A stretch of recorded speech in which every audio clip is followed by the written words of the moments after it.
So today we're going to discuss the events that happened after Orsted kills Water God Rita and Rudy with his team kills Auber. But if you guys don't know what happened, then make sure to watch my 3 previous videos before watching this one. So on day 1 after Ariel's party, Rudy has a meeting with Orsted. Rudy is worried that Ariel's ascension to king is still not guaranteed, as he is concerned about other traps set by Hitogami. But Orsted is not worried. Orsted reveals that he wasn't being truthful to Rudy when he said he could see the future, because up until this point, he never fully trusted Rudy, and was monitoring him during these events to see if he would betray Orsted. He explains that whenever time progresses for 200 years, he has the ability to reset himself to the year 330, with his memories intact. Basically, it's a time loop in which Orsted is stuck, but Hitogami in contrast doesn't retain his memories with each loop, and so he isn't aware of Orsted's reset ability.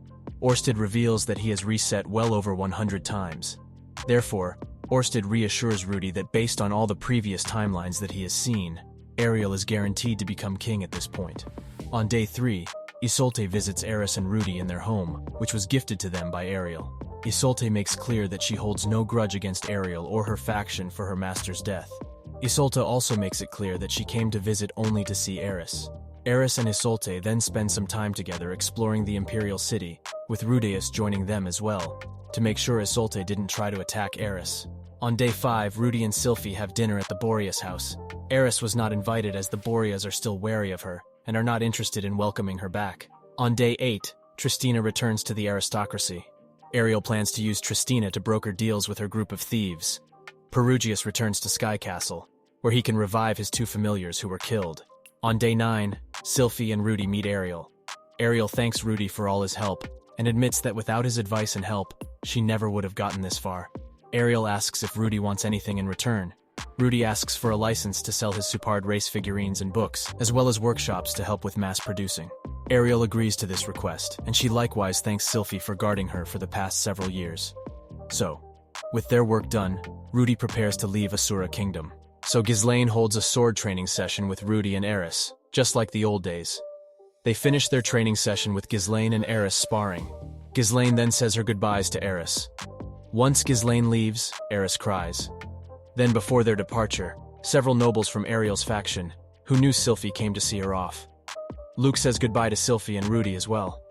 They forgive each other for distrusting the other, and they say goodbye on good terms. For the return trip, they will go to Sky Castle with Perugius, and then teleport to the ruins near the outskirts of Sharia City. Therefore, the return trip to Sharia will be much faster than the initial trip there.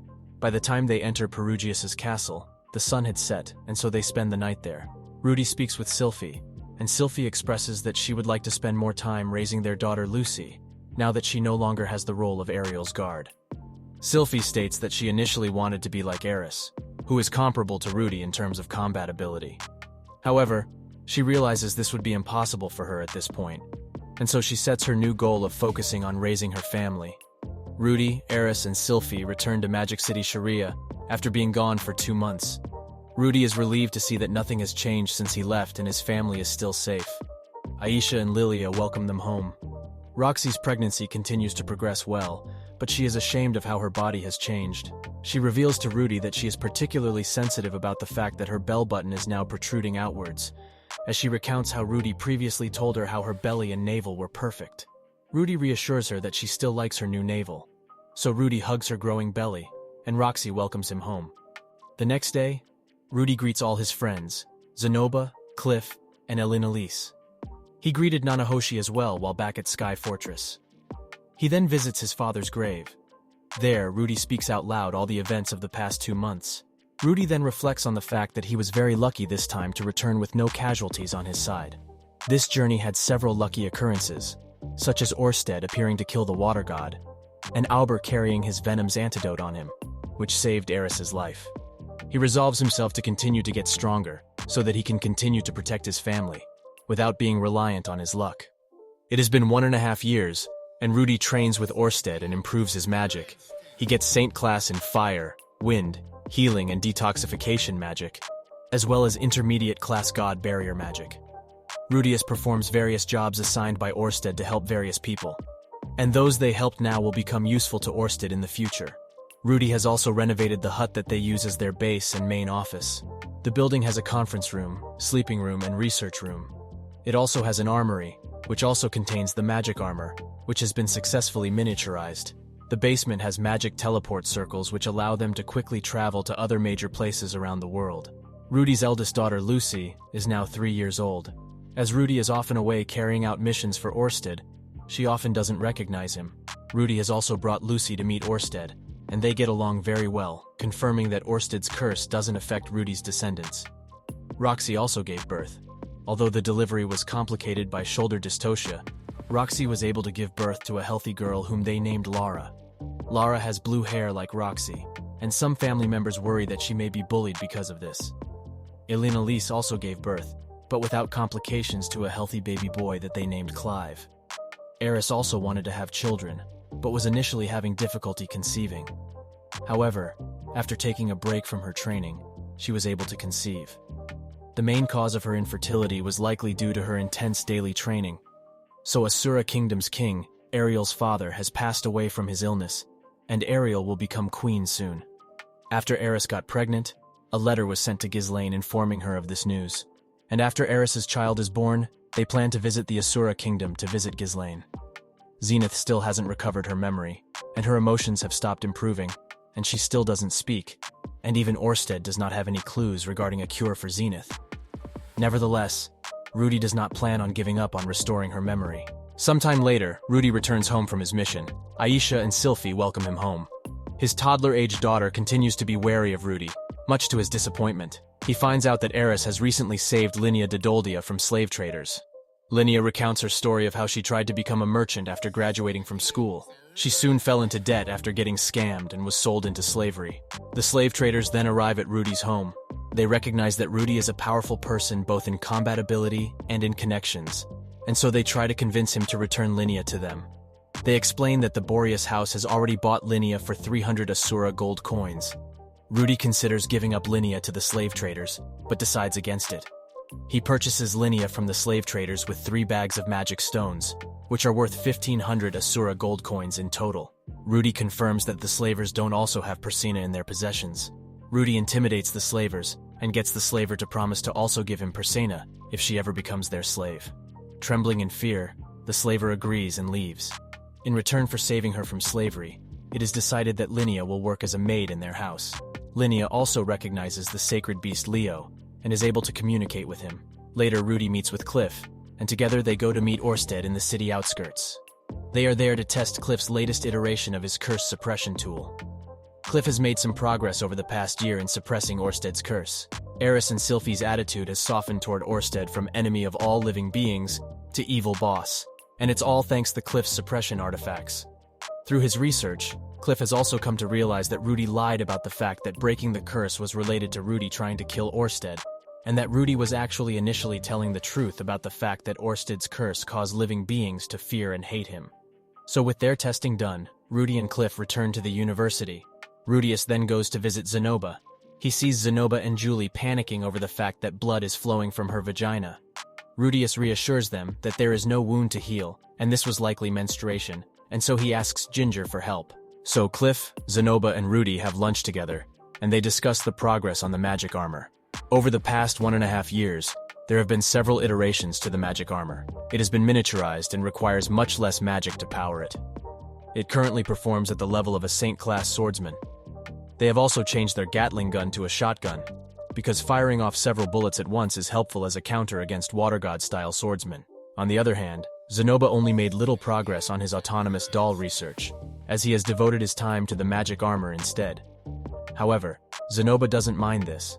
They then discuss mass-producing their super doll and picture book.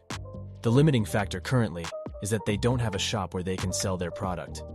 Rudy thinks about Linea, but then Rudy immediately overlooks having Linea run their shop. They consider hiring another slave to run their business.